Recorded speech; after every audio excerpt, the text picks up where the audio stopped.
بسم الله الرحمن الرحيم. باسم حزب القيادات المصرية تحت التأسيس بتقدم بمبادرة عاوزين نبني مصر.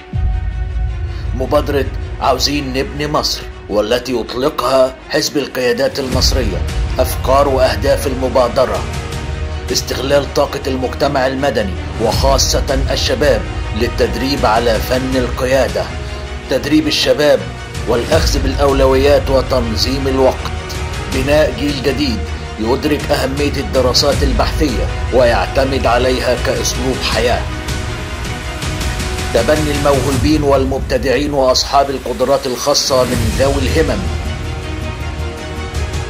صناعة جيل جديد يحمل راية القيادة يصلح لتولي مهام وطنية في أي وقت، تغيير نظرة المجتمع لمنظمات العمل المدني وإطلاق قافلة شبابية تبرهن على أرض الواقع الدور الإيجابي الذي يقدمه الشباب، نشر ثقافة العمل الجماعي التطوعي وبث روح الانتماء والوطنية ومواجهة الأفكار السلبية بالمجتمع بفكر جديد، إطلاق دورات تدريبية مجانية للشباب في مجالات التنمية البشرية وتطوير الذات ومهارات فن القيادة واتخاذ القرار، دعم ومساندة الدولة المصرية من خلال تقديم مقترحات وأفكار الشباب في كافة المجالات باسم المبادرة، إطلاق مسابقات للشباب في مجالات الدراسات البحثية والابتكار والإبداع بكافة مجالات الحياة،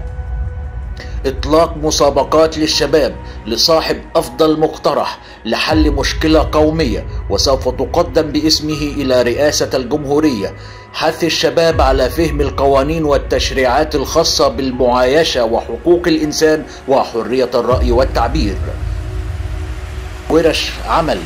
ثقافية وتوعوية للشباب بالتعاون مع وزارة الأوقاف المصرية والكنيسة المصرية لرفع مستوى الوعي الديني ونبذ الفكر المتشدد.